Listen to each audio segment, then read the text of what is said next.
Me Too Part 2. Just want to be able to give you guys some encouragement and some hope, and maybe talk about things that you haven't talked about before, or you haven't heard before. There's some part of the population that gets counseling, and then I know there's a huge group that doesn't. And if we could share some tips or some insights, some things that you might not have talked about or thought about. First, I've been so excited for women who are speaking up and doing the Me Too videos, and who are speaking up about their abuse or trauma, holding men accountable. So I'm all for it. The other piece that, as I was listening to these videos and considering them, I was worried for some of the people, as you were, for speaking up and talking about things for some people that have been buried for a long time. Right. And you know, it was interesting, just to comment, that one man on recent news was denying some accusations. And he said, who waits 40 years to say something about being abused? And I'm like, wow. You got to be kidding me? No, it happens. I said, there are people who I've worked with who haven't said anything for 20, 30 years. So that's bogus. But anyways. No, and I think it's, if I want to, well, let's start with that, you know, where people haven't said anything. And so I would say that it's usually shame, isn't it? I think shame is one of the big factors. Shame, fear. Women who are afraid to speak up, because then it may reflect on their family. So sometimes there's family rules or dynamics that you don't say anything. What stays at home, what happens at home stays at home. Yeah, family secrets. Yeah, family secrets. Yep. This is our problem. No one else needs to know that. We heard that in the recovery work that we did, residential. So we were blessed, really, with a task, quite responsible, in living with people for close to 9 years at two different places. So, and we soon discovered that at the surface might be the addiction. However, maybe it's alcohol, drugs of some kind.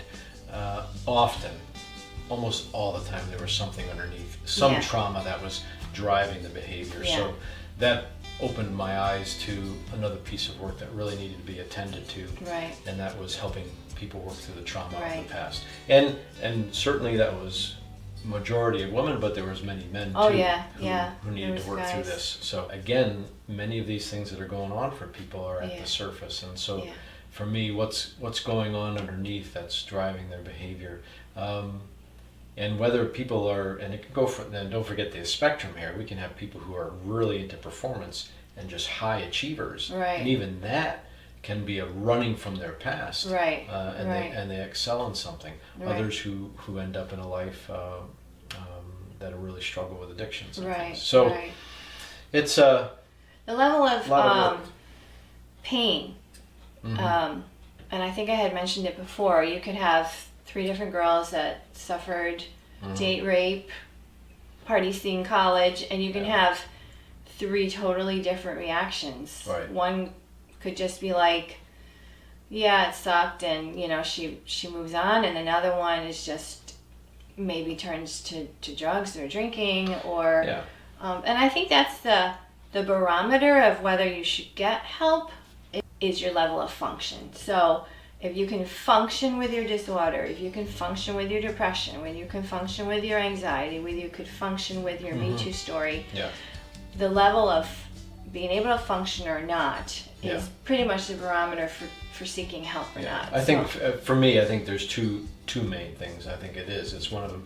How am I functioning in life? My ability to work, hold a job, my ability to take care of what we call our activities of daily living.